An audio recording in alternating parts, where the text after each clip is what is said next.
हाय viewers, आज का topic बड़ा इंटरेस्टिंग है, उसको लास्ट तक देखिएगा। आज का टॉपिक है अ बिग क्रैश और कैश कमिंग।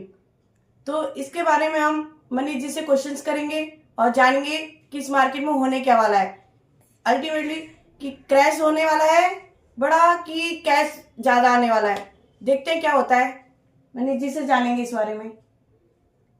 मनीष जी बताइए इसमें कि आपने जो टॉपिक डाला है आज, आप बिग क्रैश और कैश कमिंग, तो इसका क्या मतलब है? क्रैश होगा मार्केट में कि कैश आएगा, क्या है बताइए जरा।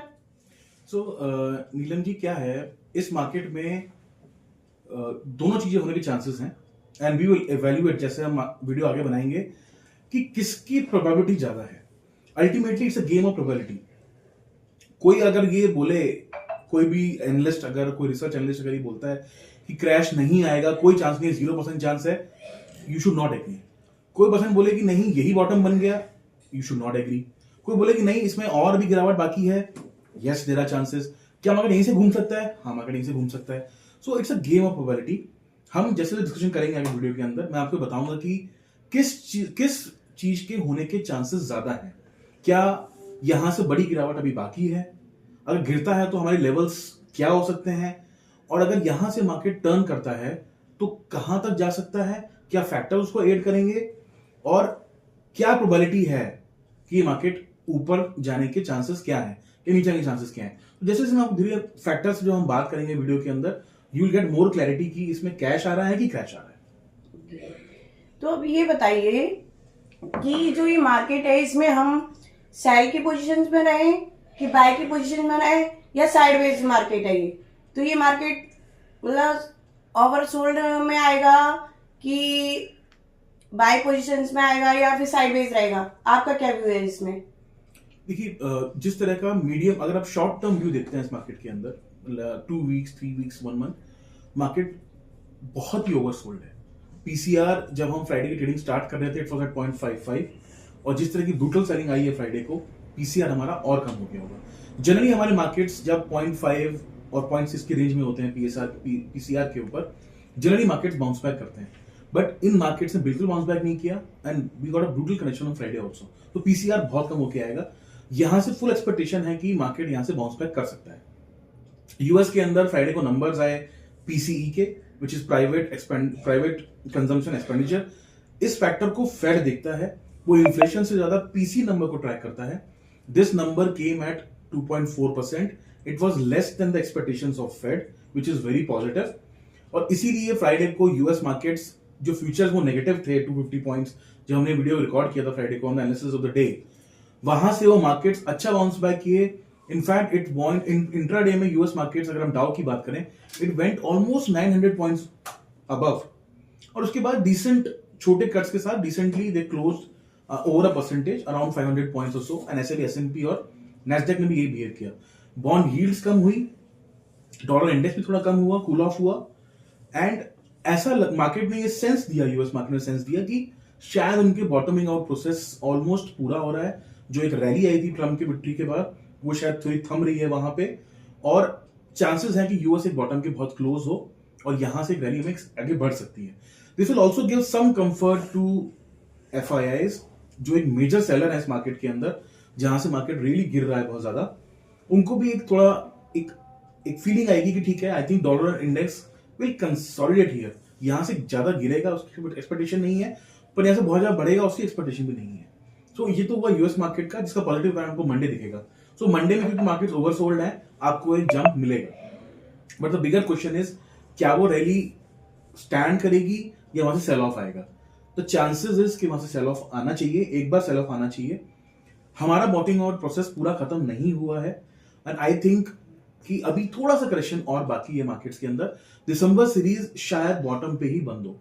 अगेन, जैसे मैंने पहले क्वेश्चन आंसर बताया आपको, it's a matter of probability. So chances अभी ये हैं कि थोड़ा सा और मार्केट में डाउनफॉल बाकी है। आई थिंक अराउंड 23,200 हमको दिखना चाहिए। Maybe just we go a tinge below 23,200 also. तो ये हुआ इंटरडे वगैरह की बात। और अगर हम मीडियम टर्म की बात करें तो yes, market will remain stuck in a range. अगर आप ब्रॉडर में बात करेंगे तो मार्केट हो सकता है कि रेंज बाउंड ही रहे, between 23,000 to let's say 25,000 on the upside or 25,500 on the upside, ये रेंज में ही रहेगा, साइडवेज ही रहेगा. शायद ऊपर ब्रीच करने के चांसेस कम है, नीचे की तरफ ब्रीच करने के चांसेस भी कम है. So in a medium term 1 or 2 month scenario, this market should remain in sideways direction. Okay, तो आपके अकॉर्डिंग ये बताइए कि एफआईएस की सेलिंग अप्रोक्सीमेटली खत्म हो चुकी है या फिर थोड़ी बहुत, मतलब ठीक है कि अब थोड़ा बहुत करेंगे, ज्यादा नहीं, मतलब उनके हिसाब से उन्होंने का जो करना था, उनको होता है कि भाई 1 दिसंबर में उनको प्रॉफिट दिखाना होता है अपना, तो इस वजह से सेलिंग की है. आगे जनवरी में वो सेलिंग यही स्टॉप कर देंगे या फिर हल्का फुल्का करेंगे, ज्यादा नहीं. अभी तो काफी सेलिंग कर रहे हैं, जैसे बीच में 1-2 दिन के लिए रुक गए थे, फिर अब दोबारा से काफी सेलिंग होने लगी है उनकी. तो आपका क्या व्यू है इसमें? सी एफआईएस ने इस पूरे साल के अंदर अप्रोक्सीमेटली 2.75 लाख के आसपास की सेलिंग करी है. It's a huge selling. And now FIs या एफपीआई जो हम बात करते हैं, they have come down to the lowest level of their holdings in stock market in India for last 15 years. They have come around 14%. So they have done a massive selling. But हमने हमेशा देखा है कि FIS की जो selling आती है वो रीजन से आती है, and many of the times they are correct.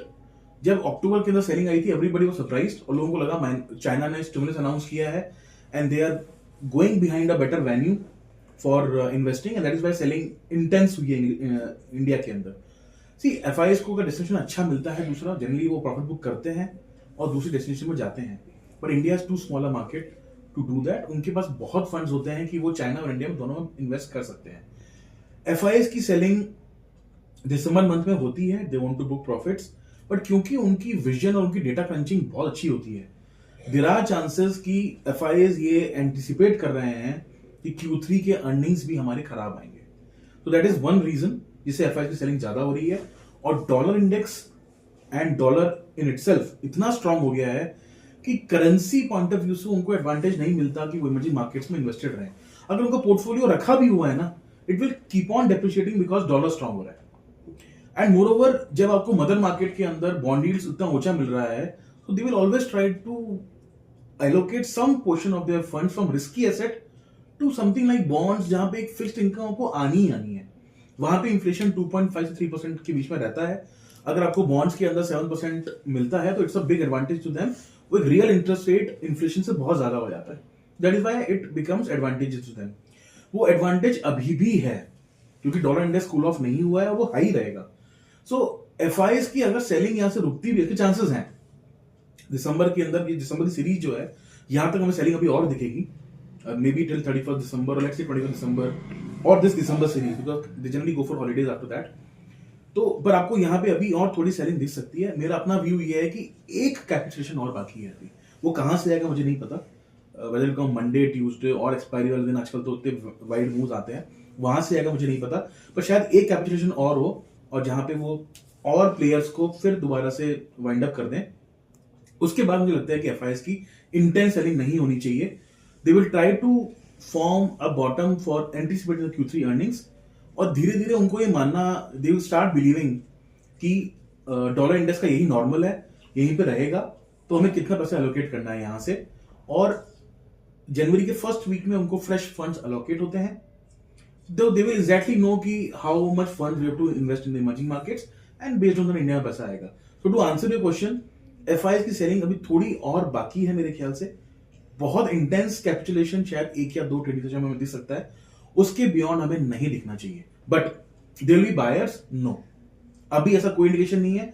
ऐसा लगता भी नहीं है कि 1 जनवरी से पहले there will be net buyers in India. They may stop selling but they will not start buying as such, because वो एक नया नॉर्मल सेट होने में टाइम लगेगा जहां बॉन्ड यील्ड्स बहुत हाई हैं, डॉलर इंडेक्स बहुत हाई है. तो अगर मार्केट्स को ऊपर जाना है probably, so they have to go on the domestic money only, ऐसा लगता है. अब मार्केट में जैसे सेलिंग चल रही है, तो उसके अकॉर्डिंग क्या हमें ये वो टाइम है कि हमें अपना पोर्टफोलियो बेच देना चाहिए और एफडी में पैसा कर देना चाहिए या फिर म्यूचुअल फंड में पैसा कर देना चाहिए? आपके अकॉर्डिंग हमारा कहाँ पे इन्वेस्टमेंट ज्यादा अच्छा बेटर रहेगा, कहाँ से हमें रिटर्न अच्छे आएंगे? आपका क्या व्यू है इसमें? देखिए, ये तो मैंने 4 महीने पहले जब 26,400 बना था, हमारा टॉप बना था, मैंने तब भी कहा था the time has come to convert your profits into cash and keep in FD. अगर आपने वहां से अपने पैसे को एफडी में रखा होता तो it would have only grown, वो कम नहीं होता, और उसने इजीली हमारे इंडेक्स को बीट किया है। इंडेक्स इज डाउन बाय 10-12%, और एफडी तो आपको पता ही है फिक्स्ड इनकम होती है, वो बढ़ती रहती है यहाँ से। उसके अलावा हमने कहीं भी इन्वेस्टमेंट किया होता, चाहे वो म्यूचुअल फंड्स में हो, चाहे वो इंडेक्स फंड्स में हो, चाहे वो इंडिविजुअल स्टॉक्स में हो, आपको नेगेटिव रिटर्न्स ही मिले हैं, वो पॉजिटिव रिटर्न को नहीं मिले। हो सकता है मार्च तक आपको यही सिनेरियो रहे, आप साइडवेज मार्केट में ही रहेंगे, आपको यहाँ से पॉजिटिव रिटर्न नहीं मिलेंगे। बट अगर आपने अपना पोर्टफोलियो अभी तक नहीं बेचा है, तो this is not the time to sell off, it is better to keep your holding intact. Question here is कि आप लॉन्ग टर्म इन्वेस्टर हैं या शॉर्ट टर्म इन्वेस्टर हैं। So if you are long term investor, there is no issue at all, ये market बहुत rewarding है, अभी भी हम स्ट्रक्चरल बुल रन में हैं। तो हमारा जो बुल मार्केट, जैसे एक बुल मार्केट हमारा हुआ था, इंडिया का biggest bull market between 2003 to 2007, हम उसी तरह के बुल मार्केट में हैं, और ये उसके छोटे छोटे करेक्शंस हैं जो ये मौका देते हैं, जिनसे रैली छूट गई है पुरानी, जो नहीं इन्वेस्ट कर पाए उस टाइम पे किसी वजह से भी, चाहे पैसा फंड नहीं था, या उनको किसी फैक्टर से डर लग रहा था, या उस समय इलेक्शंस नहीं हुए थे तो गवर्नमेंट का पता नहीं था, वट एवर द फैक्टर्स। अगर आपकी रैली छूटी है तो this is again the time to reinvest. But अब सारे स्टॉक्स नहीं चलेंगे, अब वो टाइम चला गया कि हर तरह के स्टॉक चल रहे हैं। You have to have knowledge, you have to have your experts in place, आपको सेक्टर अच्छे चूज करने पड़ेंगे, कंपनी अच्छी चूज करनी पड़ेगी, एंड राइट वैल्यूएशंस जहां आपका पैसा बनेगा। अब हर स्टॉक में पैसा नहीं बनेगा, और मार्केट के अंदर एक आंख बंद करके रैली अब नहीं होगी। जो हमने देखा लास्ट 2 इयर्स के अंदर, वो अब रिपीट नहीं होगा। सो जिनके पास, जिन्होंने पहले मेरी बात मान के या मेरी बात सुन के, या उनको जो हमने डिस्कशन किया था वो बात सुन के अगर उन्होंने अपना होल्डिंग बेच दिया है, they should redeploy some of the money. आगे हम डिस्कस करेंगे कहां डिप्लॉय करना चाहिए। जिनके पास होल्डिंग्स हैं, they should not sell it off. Panic नहीं है मार्केट्स के अंदर, इतना पैनिक नहीं है। दीज आर साइक्लिकल डाउनटर्न्स जो हर इकोनॉमी में आते हैं। कोई भी इकोनॉमी, कोई भी stock market stock straight line ऊपर नहीं जाता, वहां पे सिक्लिकल डाउनटर्न्स आते हैं। हम एक सिक्लिकल डाउनटर्न में है। हमारी जो इकोनॉमी थी वो एक ग्राफ में ऊपर जा रही थी, एक छोटा सा वहां पे एक डाउनटर्न आया है। इट विल, जिसे बोलते हैं कि एक थोड़ी सी सर्जरी होगी, and will start dancing again, it will start rolling upwards again. So that's the brief answer on your question. Okay, आपके अकॉर्डिंग किस सेक्टर में पैसा बन सकता है इस मार्केट को देखते हुए? देखिए, मैं आपको एक छोटा सा एग्जांपल देता हूं। 1994 में निफ्टी स्टार्ट हुआ था, और आज की डेट में निफ्टी की सिर्फ 10 से कम कंपनियां हैं जो निफ्टी में आज भी हैं। That means 40 companies are not in Nifty now. हो सकता है वो कुछ कंपनियां तो बंद भी हो गई हैं और they no more exist. So index fund जो है वो एक बहुत बेटर फंड है टू इन्वेस्ट, जहां पे आपको ड्रॉडाउन्स कब मिलते हैं, and you are still invested in the markets, and you are still rallying. आज की डेट में स्टॉक्स को चूज करना बहुत डिफिकल्ट है। जो अच्छे स्टॉक्स हैं वो बहुत हाई पी मल्टीपल्स पे है, because the market is chasing those stocks. हो क्या रहा है, retail money is coming more into mid cap and small caps. Fund manager के पास कोई चॉइस नहीं है, he has to invest the money in small cap mid cap only. वहां पे इतनी स्ट्रॉन्ग रैली आ रही है कि वहां पे एक फ्रॉथ बन रहा है। In spite of these two corrections of October, November and now in December, वो फ्रॉथ नहीं हटा है, वो फ्रॉथ आज भी है। So if you want to invest, the better thing is you invest in large caps, although वहां पर रिटर्न ज्यादा स्ट्रॉन्ग नहीं आते हैं, but it's a safer horizon. This is what the history says us, this is what the experience says us. Otherwise you should invest in index funds. Nifty auto अच्छा correct हुआ है, Nifty FMCG अच्छा correct हुआ है, Nifty metal अच्छा correct हुआ है, Nifty and bank Nifty itself भी अच्छे करेक्ट हुए हैं. So better you try to invest in this index fund in a staggered manner, slowly start deploying your money. That would be a better strategy.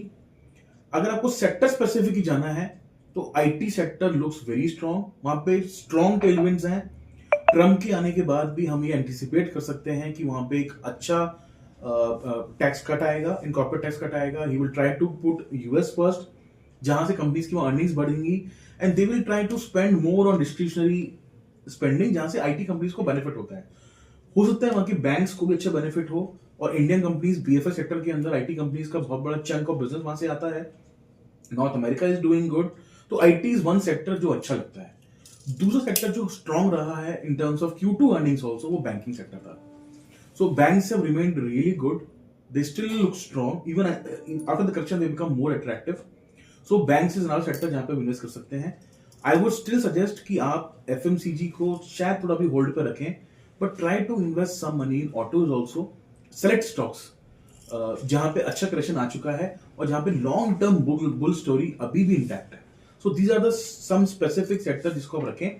Keep your money in cash also, keep some portion of your money in FDs, so that अगर market यहाँ पे एक बहुत बड़ा downturn देता है जिसको कुछ पता नहीं है, so you will still remain, you will not get stuck. Your entire money is not allocated to the stock market only, and you're holding still some cash in FD. उससे एडवांटेज ये होगा कि कल को एक बहुत बड़ी गिरावट आती है तो you can redeploy the money in cheaper levels. So this should be a broad investment criteria और थ्योरी. अब ये बताइए कि एज ए इन्वेस्टर या फिर एज ए ट्रेडर हम अपना पैसा कहाँ लगाना है, इंडिविजुअल स्टॉक्स में या इंडेक्स में या फिर ईटीएफ में? सी मैंने कुछ आंसर तो आपको ब्रॉडली पिछले पुराने क्वेश्चंस में किया है, but again I will take you back to the history. या फिर एक मिनट, या फिर कमोडिटी में भी आजकल क्रूड बहुत चीप सस्ता मिल रहा है तो वहाँ भी लगा सकते हैं, तो आपका क्या व्यू है? See, commodities I will not see you at all because commodity is a very cyclical sector. वहाँ ups and downs बहुत fast आते हैं, and until unless you are a very expert trader या आपको उसके बारे में अच्छी जानकारी नहीं है, आप स्टॉप लॉस लगा नहीं पाएंगे. Don't trade in commodities, it is not for you. It is I don't recommend. Although I can give you a lot of my views on कि कहाँ जाएगा, मेटल्स कैसे लग रहे हैं, क्रूड कैसा लग रहा है, नेचुरल गैस कैसी लग रही है, but still I would say it's a matter. वहाँ आपको डिसीजन बहुत फास्ट लेने होते हैं. हो सकता है कि मैं उस पर हर रोज वीडियो ना बना पाऊं और आपको एग्जिट सिग्नल्स या एंटी सिग्नल्स नहीं दे पाऊं, so I not comment much on that. But if at all you to invest in ETFs और इंडेक्स फंड्स और लेट्स से इंडिविजुअल स्टॉक्स, जैसे मैंने आपको कहा लार्ज कैप्स अच्छे लग रहे हैं, लार्ज कैप में फ्रॉथ नहीं बना है, so I would still suggest if you can invest your money in Nifty first 100 companies, they are still looking strong और वैल्यूएशंस रीजनेबल है.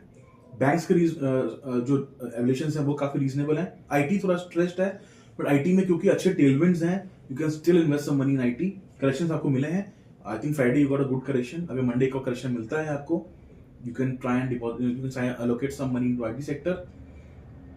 Banks are looking very good. जैसे मैंने पहले बताया कि एफएमसीजी को थोड़ा अवॉइड कर सकते हैं. Auto is still also looking good. But see I give you some historical facts. तो 1994 में जब निफ्टी स्टार्ट हुआ तो you will not believe, highest weightage sector उस टाइम पे टेक्सटाइल था. जैसे आज बैंक्स हैं, निफ्टी में बैंक्स का वेटेज 30% से ऊपर है, उस समय टेक्सटाइल का वेटेज सबसे हाईएस्ट हुआ करता था, जिसमें आपकी बॉम्बे डाइंग आ गई या रिलायंस आ गया एंड अदर कंपनीज. बट आज देखिए टेक्सटाइल कहाँ पे है. Except for Reliance, not even a single companies in Nifty. उस समय कंपनी गायब हो गई है. उस समय ऑटोज के अंदर इफ यू रिमेंबर फिएट आती थी, एम्बेसडर का स्टॉक था. Those two companies have shut down. वो स्टॉक्स एग्जिस्ट ही नहीं करते. So it is very difficult for any normal investor to, जैसे राकेश झुंझुनवाला जी बोलते थे, always try and put your money on winners and cut your money in losers. वो कहना आसान है. See he was a great man, he was a man of discipline, he was a man of knowledge, he could do that. क्या हम कर पाते हैं? नहीं कर पाते. बट इंडेक्स फंड जो लगता बहुत पैसिव वे ऑफ इन्वेस्टिंग है, actually is a very active way of investing. वो अपने आप उन कंपनीज को फिल्टर आउट कर देता है जो परफॉर्मेंस नहीं दे रही हैं, and he will always keep top 50 companies only in index. So अगर आपका लॉन्ग टाइम होराइजन है, see this Indian story is very big. हम कभी सेपरेट वीडियो बनाएंगे कि इंडिया स्टोरी कहाँ पे जा रही है, हम अगले 20 साल में स्टॉक मार्केट को कहाँ पे देखते हैं. But I would still suggest, अगर आपको, क्योंकि स्मॉल कैप मिड कैप महंगे हैं, अभी भी महंगे हैं, फ्रॉथ है उनमें, लार्ज कैप से बड़ा मूवमेंट नहीं आ रहा है, डिफिकल्ट भी है आपको इस वक्त मार्केट को चूज करना बिकॉज उसमें एफआईएस की कंसंट्रेटेड सेलिंग है. I would suggest you better focus on index fund as of now. वहां पे आपको अच्छे रिटर्न मिल सकते हैं 6 महीने के अंदर भी, and they will be easily able to beat index, they will easily beat your FDs for sure.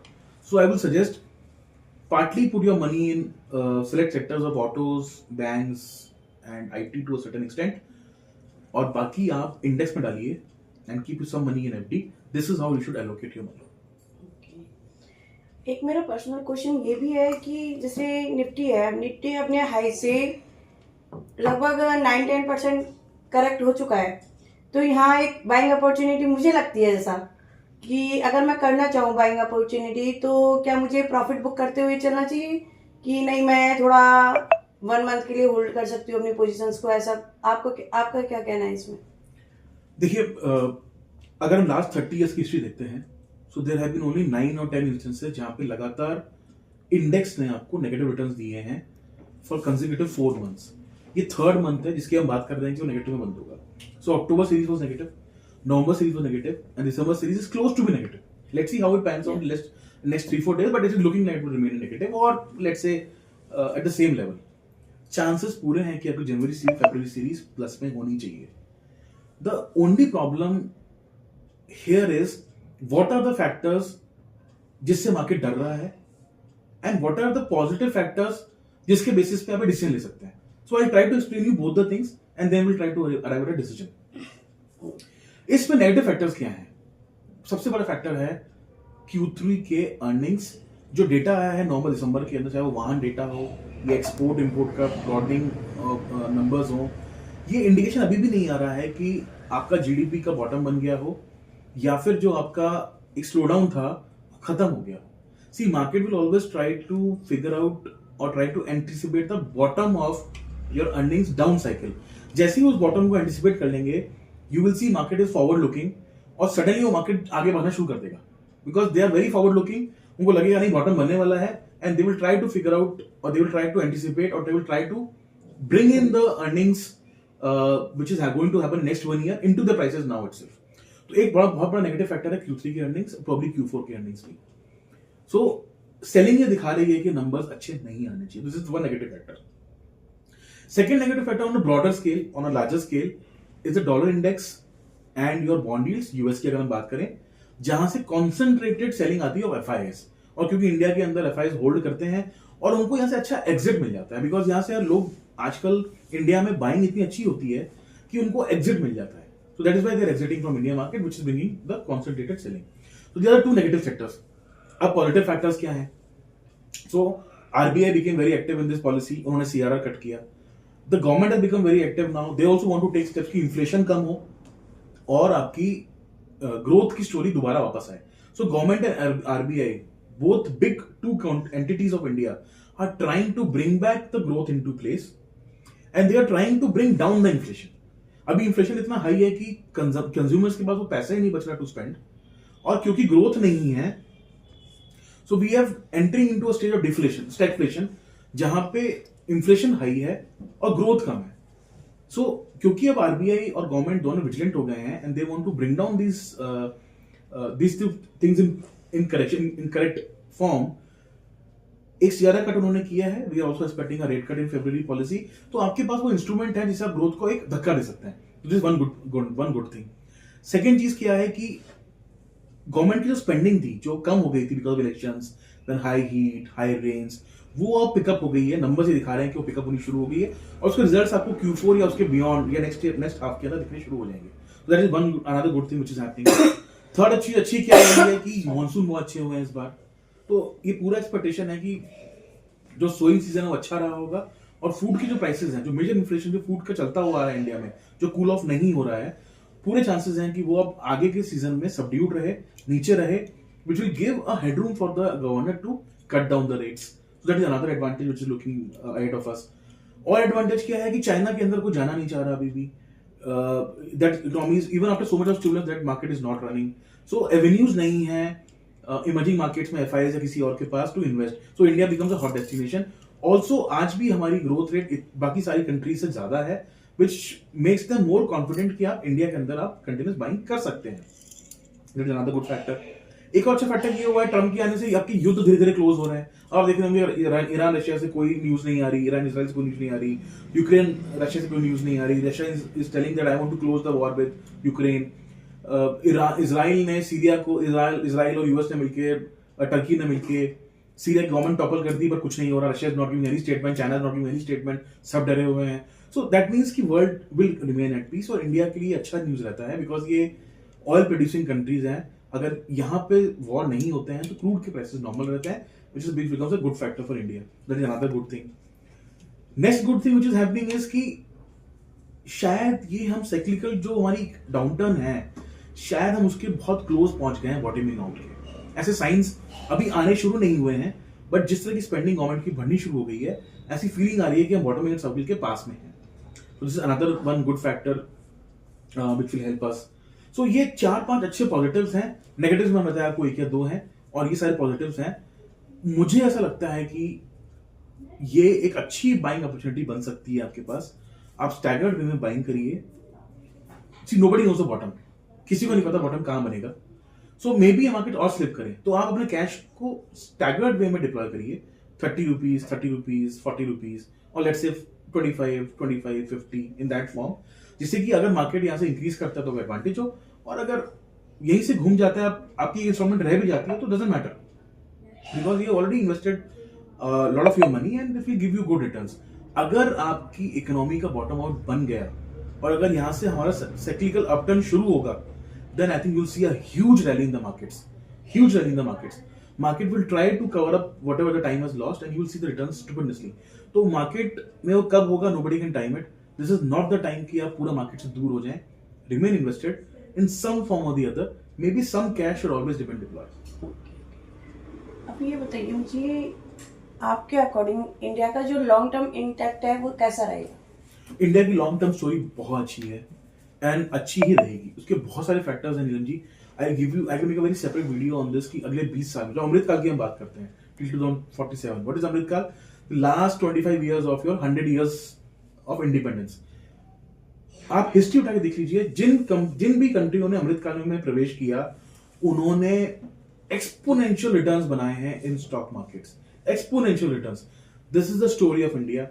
This decade and next decade belongs to India. The demographic is fantastic. हमारी एक बहुत अच्छी कंट्री है जो politically stable है, या still into democracy. यहाँ पे डिविडेंड, यहाँ पे जो हमारा यूथ पॉपुलेशन है, that is huge. अभी भी हमारी 50 करोड़ 60 करोड़ से plus population 30 years of age के आसपास की है, जहाँ पे हम मैक्सिमम स्पेंडिंग करते हैं। ये वो पॉपुलेशन है जो घर खरीदती है, गाड़ी खरीदती है, शादियां करती है, बच्चों की एजुकेशन है, हॉलीडेज है, टूरिज्म है। सो यहां पे वो साइकिल चलती रहेगी, एंड इंडिया की ग्रोथ स्टोरी में कोई डेंट नहीं आया है। It's a small cyclical downturn in a long growth story. ये एक छोटा सा डेंट आया है जो अपॉर्चुनिटी दे रहा है आपको to enter into the markets, but the long term bull story and lot of money and lot of fortunes are still to be made in this Indian market. So remain always invested. That's my very sincere advice to all the young population. This is a very, very, very big story of India. Please participate. You will make a lot of fortunes. Okay. Thank you so much, Manish. Thank you, Neelam. Thank you for your time. Thanks, viewers. Thank you so much.